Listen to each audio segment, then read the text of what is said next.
Well, we're going to close out our time. I hope that all of you had opportunity to pray as the Lord led you. I ask you to go in peace. Think about that question that Pastor John presented to you. How, as a smaller congregation, can we keep our ministry vital and sustainable? We have lots to think about with that. And that really is a congregational and leadership team question to deal with. So thank you all. God bless you. Did you have anything else, Pastor John?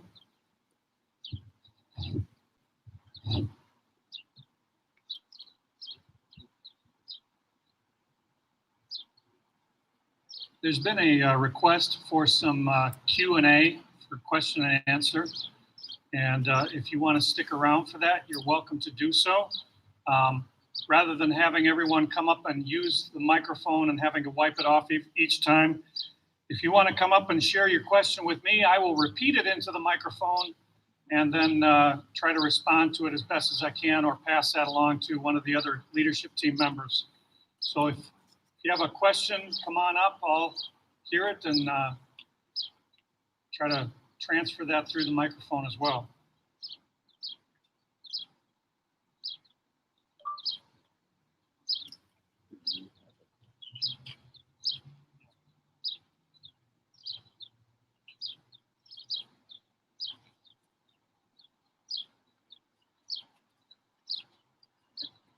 Excellent.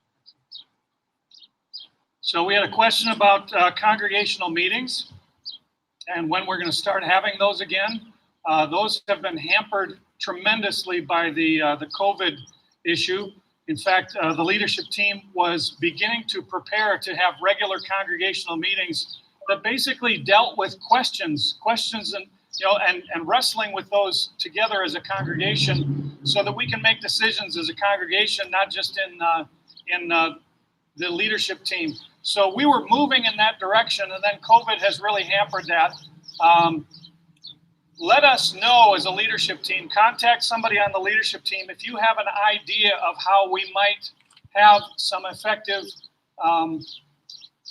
congregational meetings, whether that be having Zoom meetings where we have 10 to 12 people at a Zoom meeting, or we separate people out. I mean, I don't have all the ideas, but if you have a great idea, then please let myself or one of the leadership team members know, because we definitely do want to have congregational meetings, and we have some significant questions that we need to wrestle with as a congregation.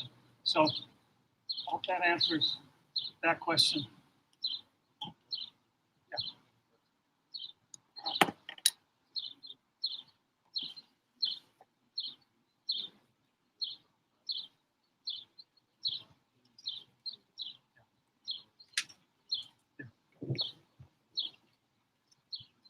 And if you have questions about how we as a church are responding in the midst of this pandemic crisis, I want to let you know who the members of the COVID response or the Corona response team are. And Joe is our fearless leader. That's why he was kind of a mask cop a couple of weeks ago.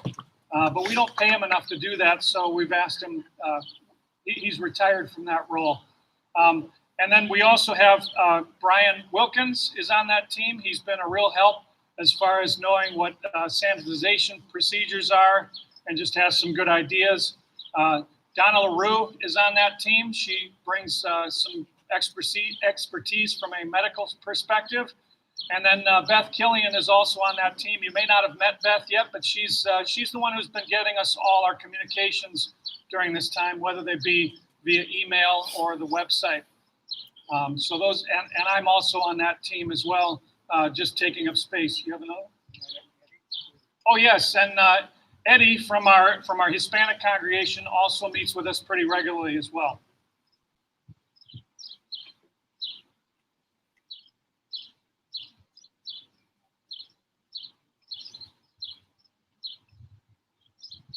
Is the church actively looking for a pastor? The church is not yet actively looking for a pastor. We are close. And I think that two things are we're working on where we'd like to have those kind of in place before we start that call process. It's coming soon. One of those things is what I talked about this morning with the ministry team format. We want to kind of have that in place and running.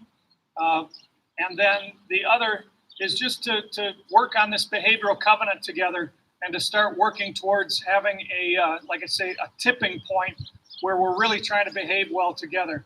I don't think any of us wants to see a new pastor come and then we don't treat that new pastor well, or that we fail in that process. So I think those two things are what we're working on right now. Good question.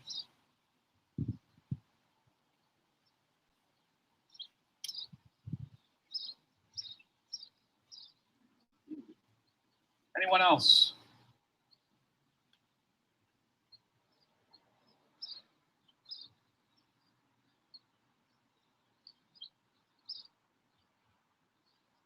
One thing I want to clarify, and this is in response to some questions that we had about Tim's resignation. I'm confident that we made a good decision within the realm of the Constitution and so forth. There is one gray area where it's fine if we disagree on this. The leadership team had to make a decision, and they made a decision, and Nelson actually brought this up. And the question was, did the leadership team have the authority or the purview to negotiate with Tim about possibly resigning? And that's a question we don't have an answer for. It's a question that's not clear in the current Constitution and bylaws. And we made the decision that we made in the interest of avoiding conflict as much as possible. And not that we wanted to completely avoid conflict, but we wanted to avoid a toxic situation that would have hurt not only the church, but also would have hurt Tim and his family and the leadership of the church as well. So we made a decision on that. It was a gray area. We may have made the wrong decision, but we made a decision. And I wouldn't, our superintendent gave me some language that I think is helpful.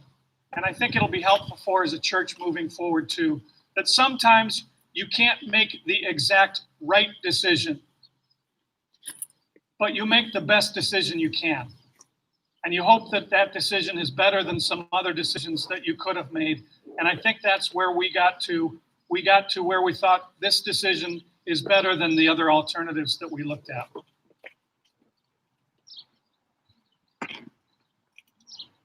And if you have further questions or concerns about that, that was actually the concern that the small group brought to our leadership team. We're happy to talk with you about the process we went through and share that with you.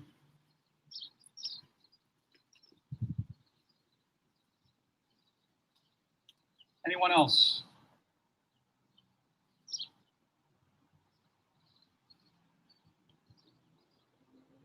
All right, well, thank you very much for sticking around. And as I heard in this group praying, I think it was Marion prayed, we thank God for the clouds. If the clouds had not come, this meeting probably would have been a lot more unbearable than it was. So thank you very much for sticking around. Go in peace.